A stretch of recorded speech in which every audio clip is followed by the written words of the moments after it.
مت لگایا کرو۔ کہنے لگا یہ اتنے سارے پکوڑے تم اکیلی کھاؤ گی؟ میں نے کہا جی نہیں، پھپھو بھی کھائیں گی، بس تم نہیں کھاؤ گے، ہاتھ بھی نہیں لگاؤ گے۔ کہنے لگا ایسے کیسے؟ تمہیں پتا ہے بارش میں پکوڑے میری سب سے بڑی کمزوری ہیں۔ اس کی نظر میرے پکوڑوں پہ تھی۔ میں نے کڑاہی میں سے باقی کے پکوڑے نکالے، پلیٹ میں ڈالے اور پلیٹ اپنے ہاتھ میں پکڑ لی۔ کہنے لگا زونی یہ زیادتی ہے، تم جانتی ہو مجھے پکوڑے کتنے پسند ہیں۔ میں نے کہا یہ مظلومیت بھری شکل مجھے مت دکھاؤ، سمجھے نا؟ رات کو تم نے پورا لارج سائز کا پیزا میرے سامنے کھایا تھا، ایک نوالا بھی تم نے مجھے نہیں دیا تھا، اس لیے اگر ہاتھ بھی لگایا نا تو یاد رکھنا کچا چبا جاؤں گی تمہیں۔ میں نے ایک ہاتھ سے پلیٹ پکڑ رکھی تھی اور دوسرا ہاتھ پکوڑوں کے اوپر یوں رکھا تھا کہ وہ باتوں باتوں میں میرا کوئی پکوڑا اچک نہ لے۔ وہ منہ بگاڑتا ہوا کچن سے باہر چلا گیا۔ میں نے چٹنی اٹھائی، صحن میں تیز بارش برس رہی تھی، لیکن جو حصہ چھتا ہوا تھا اس کے نیچے کرسیاں ٹیبل رکھا ہوا تھا۔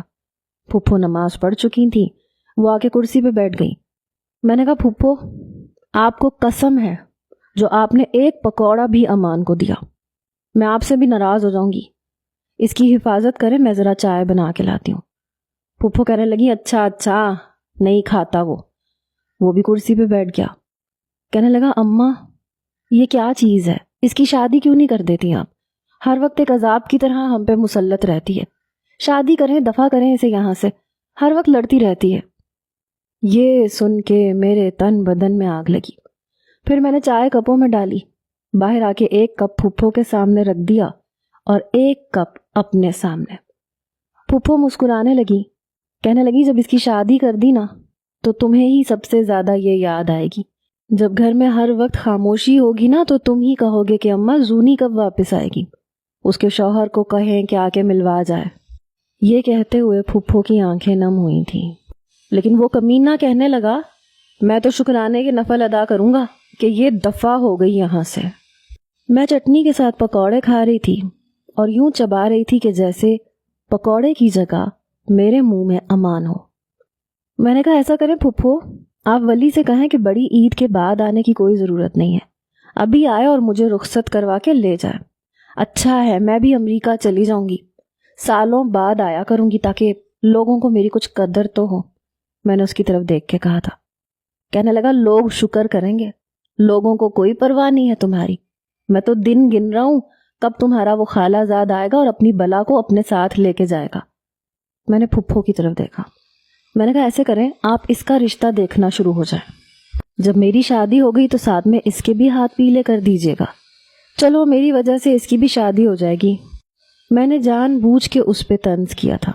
کہنے لگا میری شادی ہوگی نا دنیا دیکھے گی اور میری حسین دلہن کو دیکھ کے تم جل کے ضرور خاک ہو جاؤ گی۔ میں نے کہا میری جوتی جلتی ہے، شکل دیکھی ہے تم نے اپنی، تمہیں کوئی خوبصورت لڑکی گھاس بھی نہیں ڈالے گی، دیکھ لینا کالی کلوٹی موٹی چھوٹے قد کی لڑکی سے شادی ہوگی تمہاری۔ میری بات سن کے وہ ہنسنے لگا، کہنے لگا دیکھ لینا جس دن میری دلہن کو دیکھو گی نا حیران رہ جاؤ گی۔ پھپھو نے کہا اچھا چھوڑو بھی یہ لڑائی، بیچارہ صبح سے آفس گیا ہوا تھا، ابھی آیا ہے، بھائی ہے تمہارا، دے دو تھوڑے سے پکوڑے اسے بھی۔ دیکھو بیچارہ کتنی معصومیت سے پکوڑوں کو دیکھ رہا ہے۔ پھپھو کو پتہ نہیں کیوں اپنے بیٹے پہ امڑ امڑ کے پیار آ رہا تھا۔ میں نے پلیٹ اس کی طرف بڑھا دی، میں نے کہا لو کھا لو، اب یہ نہ ہو میرے پیٹ میں درد ہو جائے، ندیدوں کی طرح پکوڑے دیکھے جا رہے ہو۔ اس نے فوراً سے پلیٹ پکڑ لی، کہنے لگا یہ ہوئی نا بات۔ اس نے 2 منٹ نہیں لگائے تھے اور پلیٹ صاف کر چکا تھا۔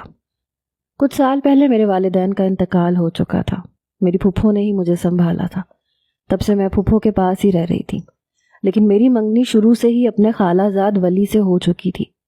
اس کی جاب امریکہ میں لگی تھی، پچھلے 4 سال سے وہ امریکہ میں جاب کر رہا تھا، خالہ بھی وہیں پہ تھی۔ انہوں نے اسی سال عید پہ آنا تھا اور میں نے ولی کے سنگ امریکہ چلے جانا تھا۔ اب تو بس کچھ ہی وقت رہ گیا تھا۔ ایک شام امان آفس سے گھر آیا تو میں اس وقت اپنے لیے چائے بنا رہی تھی، ساتھ ہی ساتھ فرنچ فرائز بھی فرائی کر کے پلیٹ میں بھر چکی تھی۔